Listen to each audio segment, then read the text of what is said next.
Peggy 18. Amalur is changing.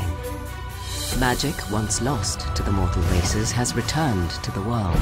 This is the age of Arcana. Order is giving way to chaos and destruction, and the Fate Weavers know that there are none in this world fated to save it. But hope lies in one who has already died, a hero who will embark on a quest to reshape the fate of the world. The legend begins in the Well of Souls, when gnomish scholar Fomerus Hughes finally succeeds in his attempts to restore life to the dead. The pursuit of immortality. You're the only proof of what we've achieved here. The hero's search for answers leads to the Fate Weaver Agarth, who sets the hero on a treacherous journey to discover the truth. Fate's weave is always hard to see, but your path is yours to determine. Along the path to find truth and meaning, the hero will encounter a number of factions that want to enlist the aid of the Fateless One. The hero may find it advantageous to join one or more of these factions, for they each possess unique knowledge that will help him on his journey.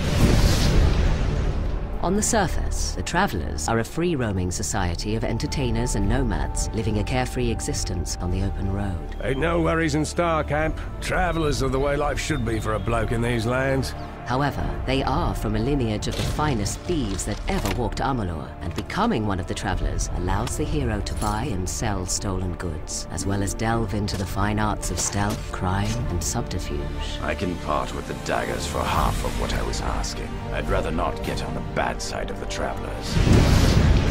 The Scholia Arcana was formed generations ago. It has since become the central university for all mortals who wish to study the practice of magic. We have a responsibility to know what these forces are, so that we may better control it. A student who shows sufficient talent is granted access to the libraries of the Scholia Arcana, where they may study the arts of sagecraft, dispelling, and alchemy. My suspicions regarding your potential were well-founded.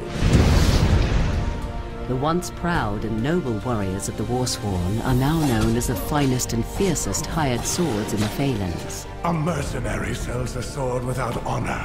The Warsworn sell honor, armed for battle. The name of the Warsworn strikes fear into the hearts of enemies throughout the land.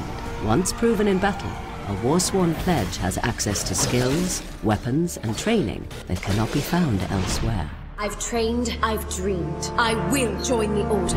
Amalur is host to more than just mortal man and their factions. The world is riddled with other races with numerous alliances, from the studious gnomes to the immortal Fae. Long ago, the Fae split into two courts, each with many houses. In the Summer Court, the House of Ballads is the keeper of songs and lore. The house ensures those defining tales are never forgotten. In these dark times, a hero is needed to relive the tales of old and continue the song. Meanwhile, in the Winter Court's House of Sorrows, few follow the old ways, and for the first time in living memory, the House of Sorrows will welcome an outsider into their ranks. It is not a simple task I ask of you. We need someone who understands that. But even the immortal Fae are helpless against the forces that are rising in Amalur. A twisted new sect from within the Winter Court, the Tuatha. The Tuatha grow in power, driven by their strange new god toward the destruction of all mortal life. They are warriors, priests, and zealots who worship the god under the mountain and obey only Gadflow, their malevolent leader.